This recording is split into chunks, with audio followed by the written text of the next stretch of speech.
내주셔서 감사하고, 그 문학경 변호사가 한 장으로 정리한 슬라이드 봤는데 뭐 전반적으로 다 내용 좋았고, 사실 이것만 다 알아도 더 얘기할 건 없는데, 그 중에 제가 좀 이해가 안 됐던 게, 예우는 렁 인저리가 더 나쁜 경우가 많다고 쓰여져 있더라고요. 그래서 이게 렁 인저리랑 사실 ARDS는 다른 병은 아니에요. 그러니까 뒤에 말씀드리겠지만 요즘에는 사실 ARDS 큰 카테고리 안에서 마일드, 모더릿, 시비어 나뉘거든요. 그래서 마일드 ARDS 이꼴 ALI죠. 그러니까 이게 예전 데피니션을 하면 ALI와 ARDS를 구별했는데, 요즘에는 사실 아카데믹 화면에서 그렇게 하지는 않아요.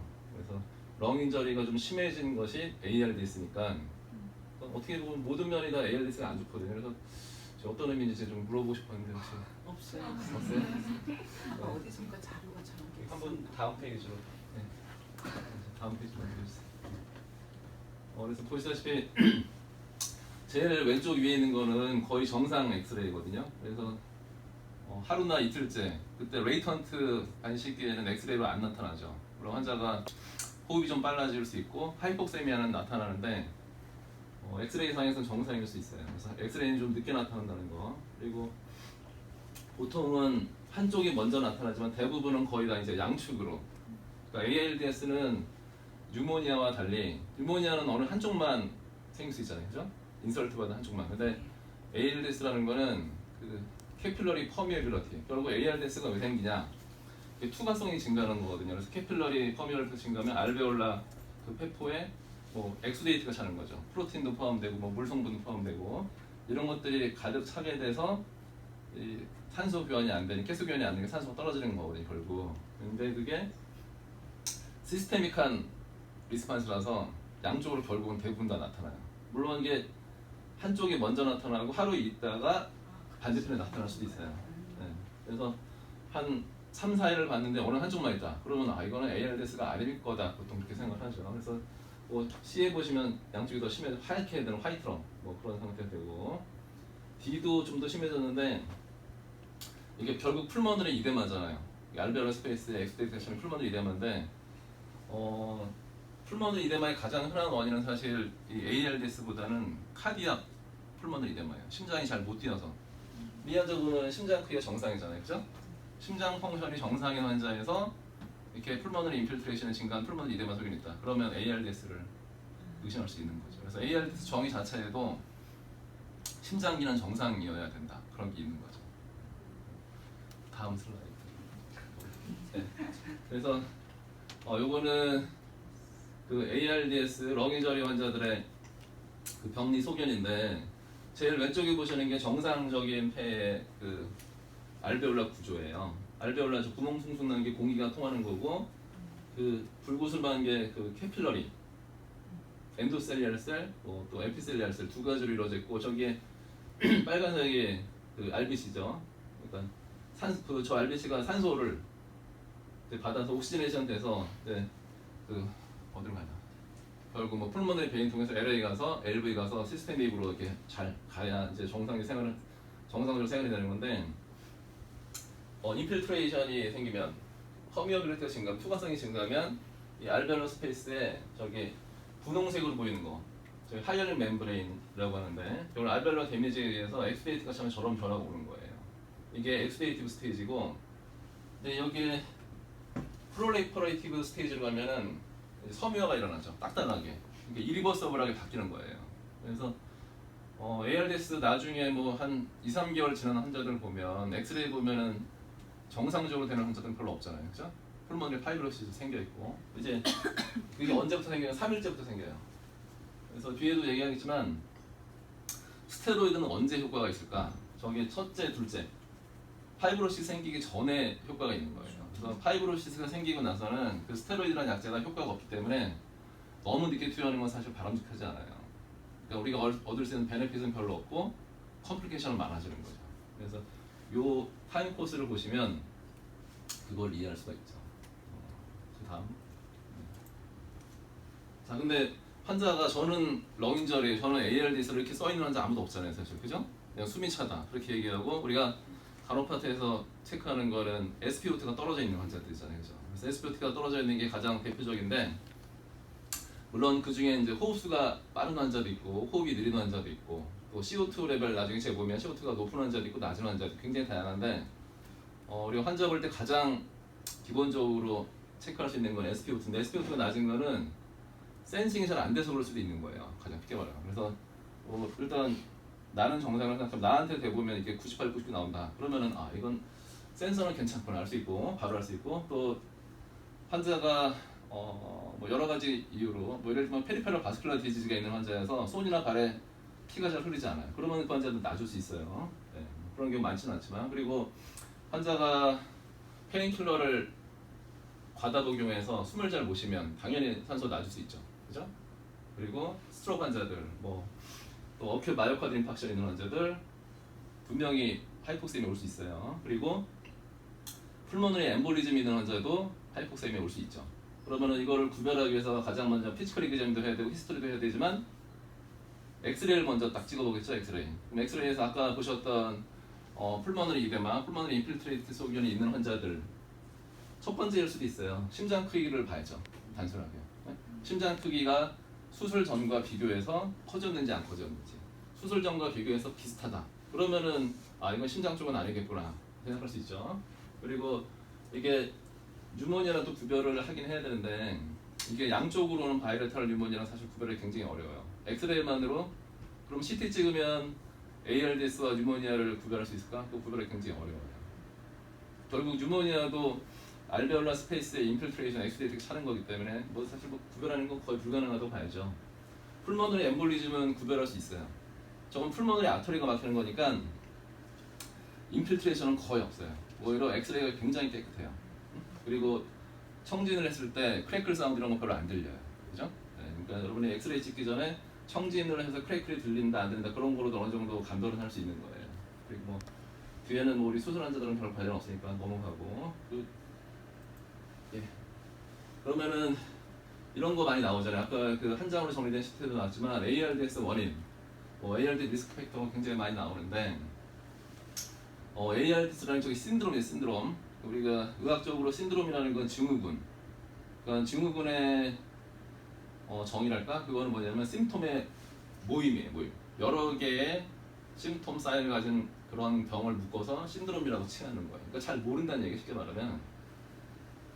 그래서 ARDS의 원인, 이게 원인이지만 사실 한 가지가 아니라 여러 가지가 관련될 수도 있어요. 그래서 우리 수술 환자들 중에서 꼭 생각해야 될 게, 수혈받은 이후에 ARDS 생길 수 있어요. 시스테믹 리스판스. 그래서 뭐 수술 후 한 5일, 6일 지났는데 생겼다.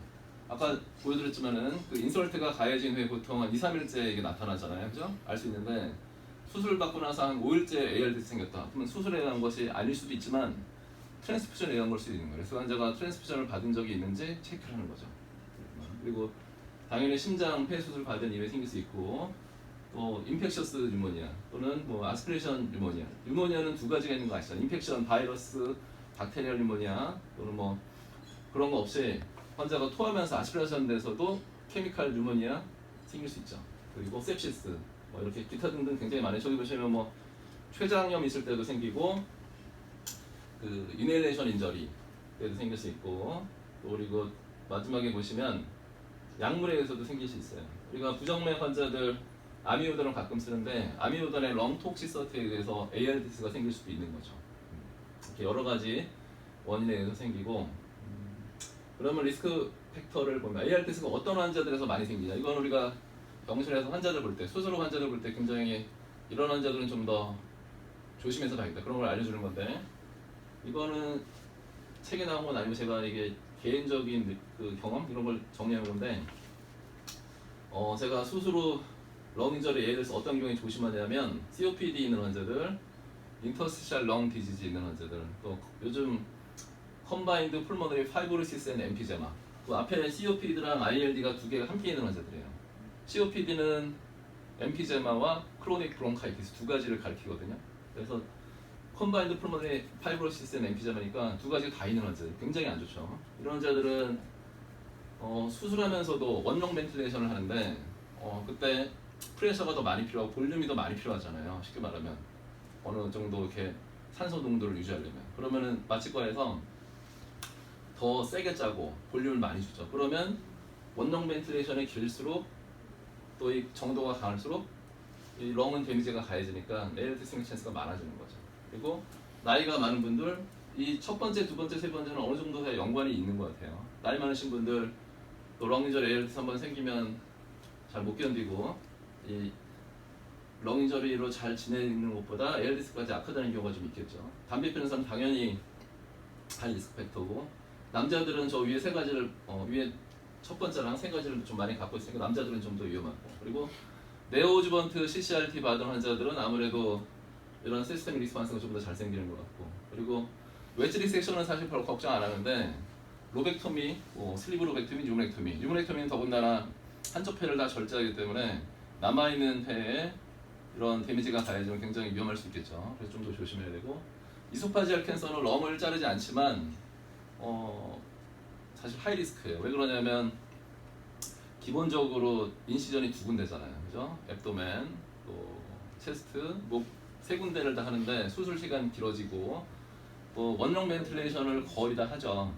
아이보리스 오퍼레이션 하더라도 이 오른쪽 토라코토미에서 배주로 하더라도 대부분 원형 벤틸레이션 하는데 그로 인해서 하이 리스크가 되고 더군다나 림프노드 다이섹션을 많이 하게 되잖아요. 그리고 식도 환자들은 포스네스도 생기죠. 포스네스 있으면 아스피레이션 잘 생기고 아스피레이션 뉴모니아 때문에 렁인저리 생기고 ALD 생기고 하이 리스크 그룹이죠. 그리고 됐네. 네.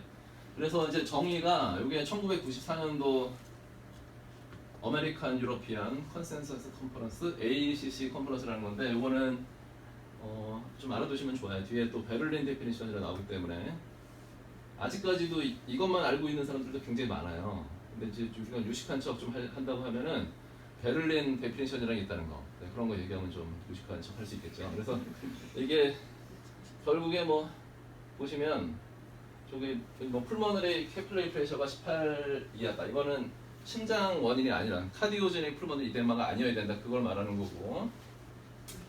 핍은 상관이 없다는데 뒤에는 또 핍은 관계 있다고. 저건 크게 중요하지 않아요. 결국 이 ARDS와 F 럭 인저리를 나누는 기준은 PaO2를 FiO2로 나눈 거예요. 그 값이 300보다 크면 정상, 300보다 작으면 어큐 럭 인저리, 더 심해서 200보다 작으면 ARDS 이렇게 정의를 했죠. 그래서 저게 루메어 FiO2가 얼마인지는 다 아시잖아요, 그죠? 0.21, 그렇죠, 정확히 말하면. 그러면 0.21로 나누니까 곱하기 5를 하면 돼요, 사실. 그러니까 PaO2가 60이다. 그러면은 저 계산값이 얼마예요?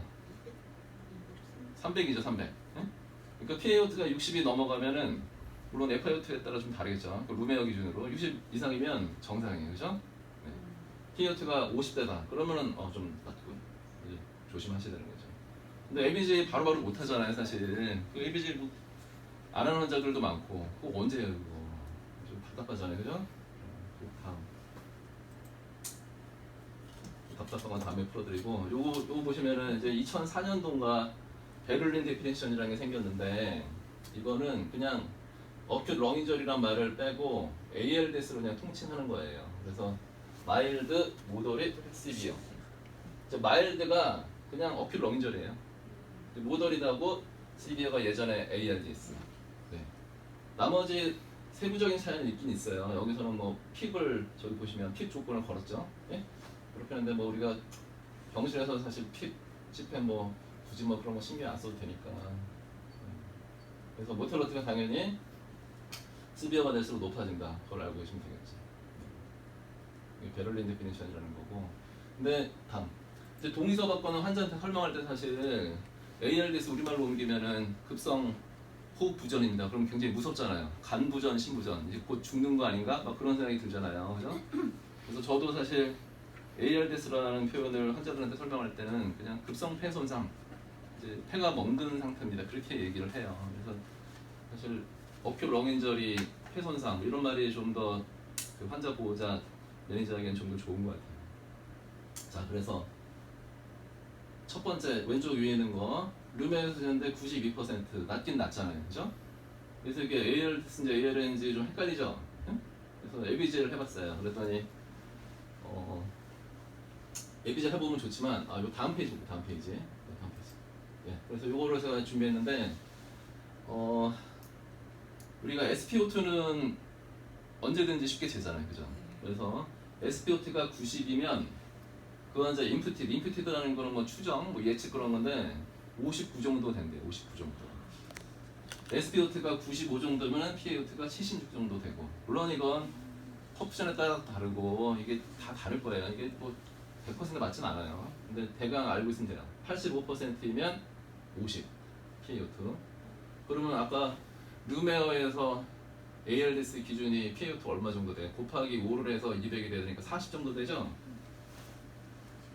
40 정도 되면 SpO2 75 이런 환자들 사실 어렸을 때 오겠죠? 거의 어렸을 때 그죠? 네, 이건 뭐 ICU에서는 보는 상황이고, 그래서 우리가 기억해야 될 건 SpO2 90이면 PaO2 59 정도 된다. 이거는 레전트 펠로들도 잘 몰라요. 네.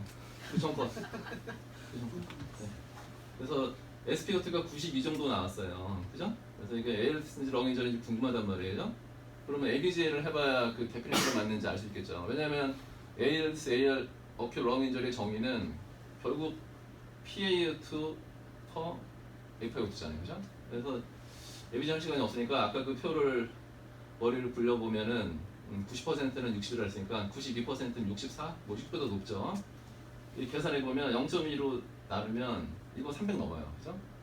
그러니까 렁인저리까지는 아직 아닙니다. 그리고 요 두 번째 루메어에서 졌는데 SpO2가 90 나왔어요. 네? 엑스레이도 찍기 전이에요. 이거 물론 아까 말씀드렸지만 뭐 센싱 에러인지 퍼프션이 안 좋은 이런 거 저런 다 감안하시고, 환자가 졸려서 숨을 안 쉬는지 페인킬러가 많이 들어서 숨을 안 쉬는지 다 보시고 이렇게 저렇게 다 했는데, 아무리 노력을 했는데 90%밖에 안 돼요. 네? 그래서 ALT인지 렁인저인지 궁금하잖아요. 90% 아까 뭐라 했어요? 제가 60 정도 된다 그랬죠? 60보다 작은 59가 그 표에서 나온 거니까 5를 곱해봐야 300이 안 돼요. 그럼 이 환자는 카테고리상 어큐 렁 인저리에 들어갔구나. 베를린 데피니션으로 하면 마일드 ARDS에 해당하는구나. 이렇게 알 수 있는 거죠.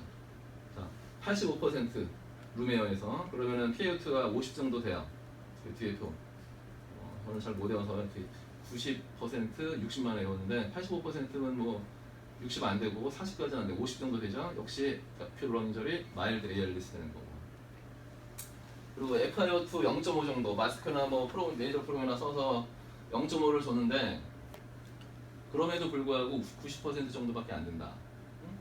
그래서 임피티드 PaO2를 그냥 간략하게 써서 59라고 치면 이 FiO2 0.5면은 2를 곱해줘야 돼. 2를. 그죠? 2를 곱해줘봐야 118밖에 안 나와요. 그죠?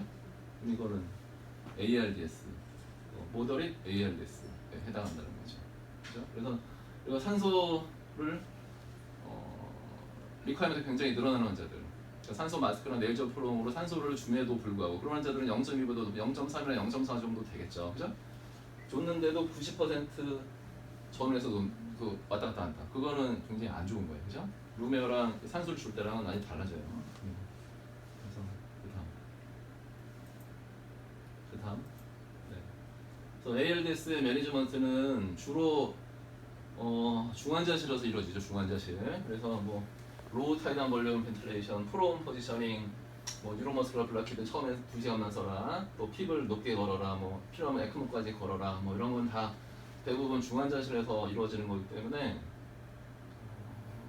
병실에서 이런 걸 다 알고 있을 필요는 없어요.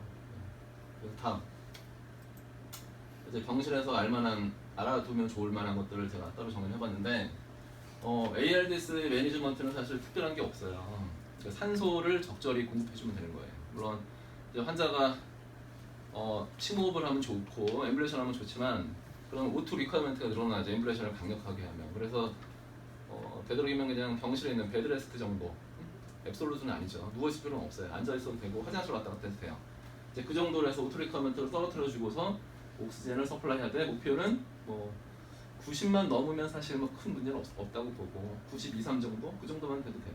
네, 물론 그 환자가 호흡이 빨라지는지 뭐 다 바이탈, 혈압도 봐야 되고 유린 아웃풋도 봐야 되고 그런 거 봐야 되고, 제일 중요한 건 중에 유린 아웃풋인데 뭐 볼륨이 디하이드레이션 돼 있는 건지 오버하이드레이션 돼 있는 그런 것도 중요하고 다 보긴 보셔야 돼요. 그리고 풀모널이 이대마니까 결국 우리가 바이탈이 중요하다고 해도 무조건 볼륨을 너무 많이 주는 건 안 돼요. 결국에 그 풀모널 이담을 악화시키고 ARDS를 가는 속도를 더 악화시키기 때문에 되도록이면 플루이드 밸런스를 보수적으로 잡아야 돼요. 그걸 플루이드 밸런스를 보는 가장 좋은 방법은 유린 아웃풋이죠. 뭐 시간당 1cc, kg당 0.5cc 나오는지 그 정도는 나와줘야 되겠죠. 보고 병실에서 이렇게 옥시젠 서플라이가 안 된다. 그럼 중환자실을 내려야 돼요. 이제 벤틀레이터 뭐 안 되면 에크모까지 도와주고. 자, 근데 아까 보시면 코즈 원인도 말씀드렸고 리스크 팩터도 말씀드렸지만 이게 뉴모니아랑 가장 밀접하게 연관이 돼 있는데 ARDS 이후에 뉴모니아가 생길 수도 있어요.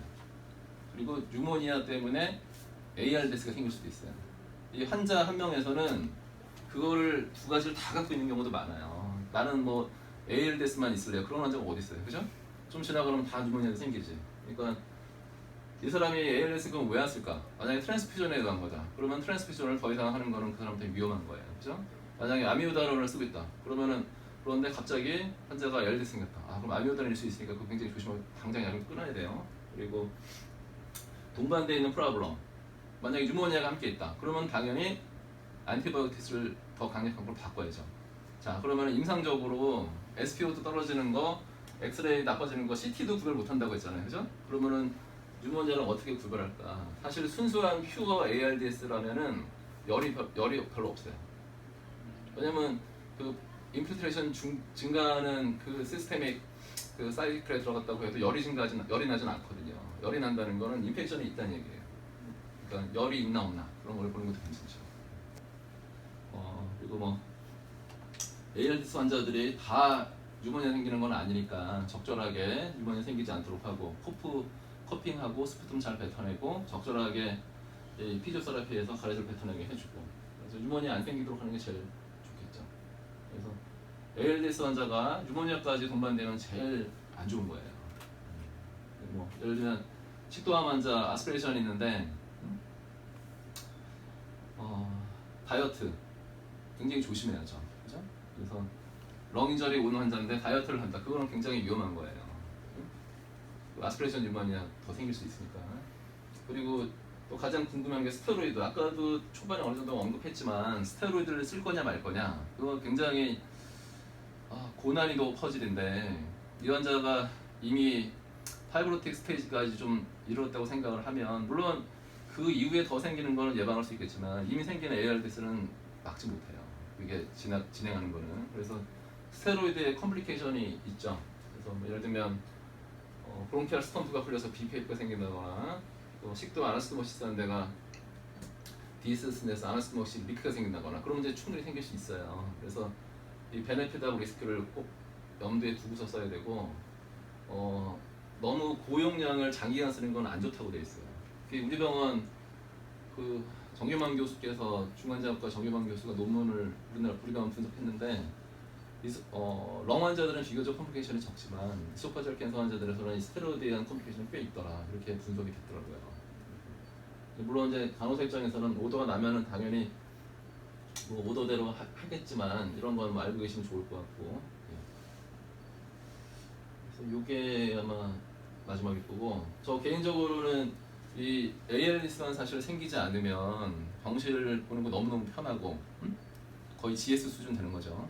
그리고 사실 모텔로티 생길 일도 별로 없거든요. 그래서 ARDS가 안 생기면 얼마나 좋을까 그게 사실 제가 몇 년 동안에 제일 큰 관심거리였고 그래서 아까 말씀드렸던 하이리스크 환자들 그런 환자들에서는 수술할 때 미리 스테로이드를 써요. 저는 이게 뭐 많은 양은 아니고 그 마취과에서의 에스마 있는 환자들 그 병실에서 솔루코테프 100mg 주고 내려가잖아요. 그러면 그거 한 50mg 정도 주거든요. 그게 좋은 점은 뭐 이거는 사실 뭐 논문에 나오는 얘기도 아니고 뭐 제 개인적인 경험인데 스트레스 환자들 굉장히 그 다음날 기분도 좋고 웰빙 센스 느끼고 밥맛도 좋아지고 수술했는데 밥맛도 더 좋아지고 인상 쓰던 환자가 막 웃고 그런 경우도 있더라고요. 쓰고 근데 조심해야 돼요. 제가 수술할 때 주는 스테로이드 조심해야 되는 게 컴플리케이션 중에 하나가 코로너리 컴플리케이션 또 세레브로 바스큘러 컴플리케이션 생길 수 있어요. 혈관 막히는 거. 그래서 그런 리스크 팩터가 있는 환자들은 사실 잘 안 쓰려고 하죠. 네, 제가 준비한 건 여기까지고, 그래서 오늘 제가 어떻게 진행을 하면 좋을까 생각해봤는데, 여러분이 리뷰하셨던 그 시트 한 페이지 그거를 제가 보고서 코멘트 드리고 거기에 추가로 말씀드리고 질문을 받으려고 하는 거를 10분 안에 끝내려고 했는데 역시 불가능하네요.